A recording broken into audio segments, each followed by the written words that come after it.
is going on, guys? Frank Trades here, bringing you another weekly stock watch list. Before we get started, though, don't forget to leave a like, comment, and subscribe to the YouTube channel. We'd really appreciate it. And without much more being said, let's go ahead and dive into the watch list. So, first things first is earnings, as per usual, guys. And the best part about this week is there are 0 stocks that I look at on an active daily basis that I have to worry about. The only stock that I really have to keep an eye out for is Circle, and Circle reports before open on Tuesday, which makes it even better because it's a stock that I can take advantage of on that day. I don't have to wait for an after earnings post for, let's say, after close, right? I can actually take advantage of any kind of move this makes on Tuesday before open, if it does make any moves. I don't have any levels on that currently, but that is the only stock that I'm keeping an eye out for. But the good thing, like I said, it's not a stock that I look at every single day.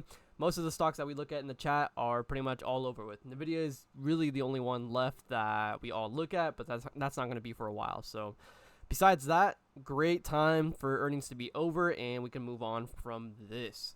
So first things first is, you guys know I got to talk about NQ and ES. If we go to ES first, since this one's a little bit more tricky, if we go to the 4-hour or the 1-hour here, you guys can see that we actually have a double top at around 64.25. Now, usually with ES, you find some sort of support or resistance every 10 increments. Usually you find some sort of big support or resistance every 50 increments. In this example, I'm going to be using 64.30 as my resistance as opposed to 64.25, where the double top is currently at. Reason being is, like I said, usually every $10 to $50 within those two integers, you find some sort of support or resistance. So that's the reason why I'm sticking 64.30 instead of the 64.25 level. Now, after 64.30, there really is no support or resistance that I have besides the all-time high at around 64.60 and above that to 64.68. So ES is pretty straightforward, pretty simple. I don't see any trend lines either on any of the other time frames that I saw that we have to worry about at all. So pretty straightforward, looking at 64.30 for continuation to the upside. And of course, my next resistance would be at around 64.60 to 64.68, around within that range, because it gets a little tricky. We haven't had too many candles close above this on a bigger time frame, but when you get to the smaller time frame, it does get a little tricky. So that's why I'm just keeping it simple and watching it within 64.60 and 64.68 for any kind of resistance for a breakout for more all-time highs. So next up is NQ. Now, NQ is pretty straightforward, and currently we are inverse Hing, or in other terms, bull flagging. In this instance, I am looking at 23,800 on NQ for a push past all-time high, going into that 23,845 level. Pretty straightforward setup as well. Not too many trend lines. The only trend line is really this one on the 4-hour, and really this trend line is pretty unrealistic. It gives room all the way up to 24,100, and we've only touched off of it once from its starting point. So I don't really count this as a real trend line until we actually test it again. But again, it is pretty unrealistic. 300 points is a pretty big push on NQ, especially with all-time highs around here in the corner. Right around the corner here, so it's going to be a little tricky to really use that as any kind of relevance or significance in our charting. So pretty straightforward setup, looking at 23,800 for a push into all-time high. So next up is the actual stocks that we're looking at. So first things first is Meta. Now, Meta currently is stuck in a consolidation. Now, with this being said, I am looking at anything below 760 to maybe even 758. 760 has been pretty exhausted for a bit now, so that's why I mentioned 758 potentially being an area to watch on this for a potential downside play. Now to the upside, 780 has been exhausted, but this could be something since, again, these are still all relatively new levels since these are all-time highs. With everything above 750 is relatively new territory, I would say. Even though we've been stuck here for this entire week, I would still consider anything below 760 or even above 780 as new territory, even though we've been here before.